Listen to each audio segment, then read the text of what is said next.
ನಮಸ್ಕಾರ ವೀಕ್ಷಕರೇ, ಶ್ರೀಗರಿ ವಾರ್ತೆಗರಿಗೆ ಸ್ವಾಗತ. ನಾನು ನಿಮ್ಮ ಗ್ರಹೇಶ್ವರ ಗಾರ್ಡಿಗೇಂದ್ರ. ದಿನಾಂಕ ಮಾರ್ಚ್ 25, 2026ರಂದು ಗ್ರಾಮೀಣ ಶಿಕ್ಷಣ ಮತ್ತು ಆರೋಗ್ಯ ಸಂಸ್ಥೆ Mysuru, child fund international Bengaluru ಮತ್ತು ಧ್ವನಿ ಮಹಿಳಾ ಒಕ್ಕೂಟ ಮೈಸೂರು ಇವರ ಸಹಯೋಗದಲ್ಲಿ ಅಂತಾರಾಷ್ಟ್ರೀಯ ಮಹಿಳಾ ದಿನಾಚರಣೆ ಹಾಗೂ ಜಾಗೃತಿ ಜಾಥಾ ಕಾರ್ಯಕ್ರಮ ಟೌನ್ ಹಾಲ್ನಿಂದ ಹೊರಟು ಕೋಟೆ ಆಂಜನೇಯ ಸ್ವಾಮಿ ದೇವಸ್ಥಾನ ವೃತ್ತ ಬಳಸಿಕೊಂಡು ಮತ್ತೆ ಟೌನ್ ಹಾಲ್ಗೆ ಬಂದಿತು.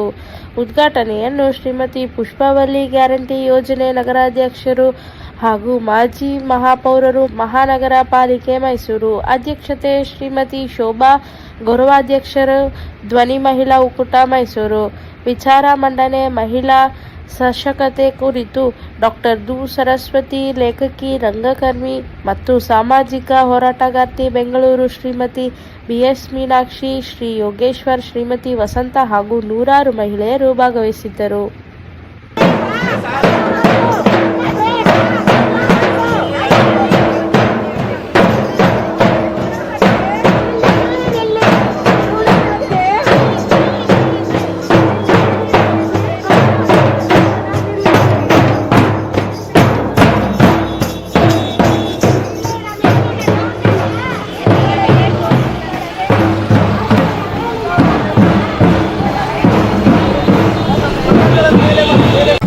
ನಮಸ್ಕಾರ.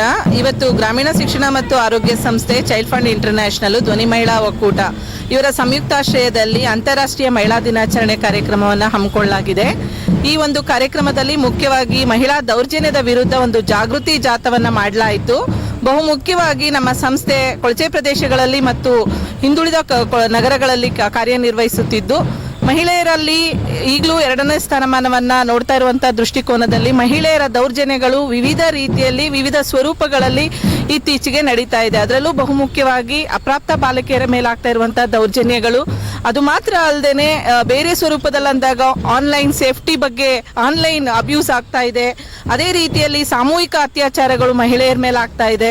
ಇದು ಏನಂದ್ರೆ ತಳ ಸಮುದಾಯದಲ್ಲಿ ಮಾತ್ರ ಅಲ್ಲ, ಪ್ರತಿಯೊಂದು ಸಾರ್ವಜನಿಕ ಸ್ಥಳಗಳಲ್ಲಿ, ಶಾಲೆಗಳಲ್ಲಿ ಇತ್ತೀಚೆಗೆ ಮಕ್ಕಳು ಗರ್ಭಿಣಿಯರಾಗಿ ಡೆಲಿವರಿ ಆಗಿದೆ ಅಂತೆಲ್ಲ ಹೇಳ್ತಾ ಇದ್ದಾರೆ.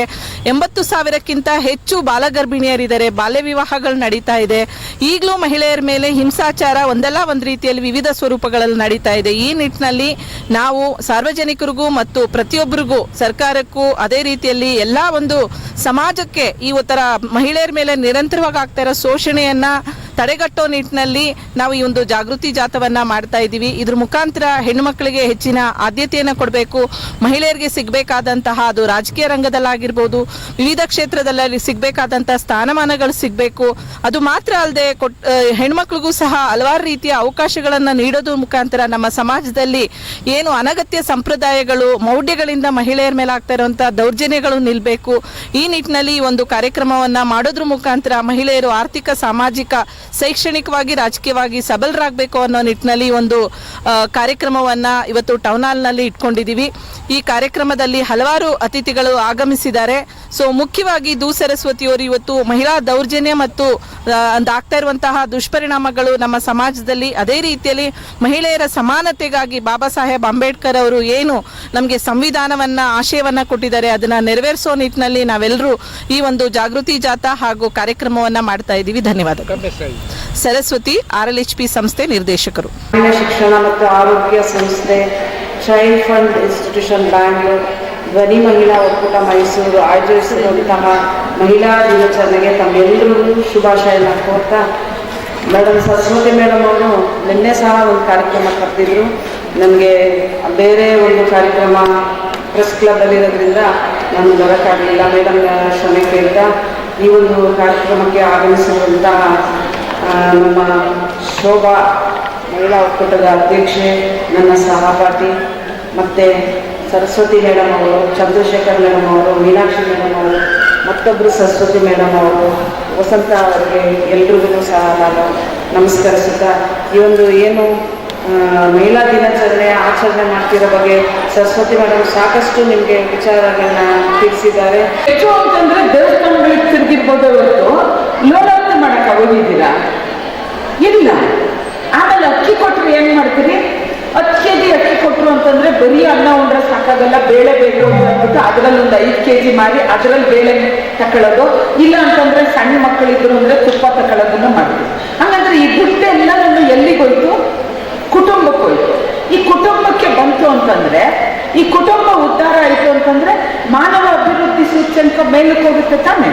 ಯಾಕೆಂದ್ರೆ ಮಾನವ ಅಭಿವೃದ್ಧಿ ಸೂಚ್ಯಂಕದಲ್ಲಿ ಭಾರತ ಬಹಳ ಕೆಳಗಡೆ ಇದೆ.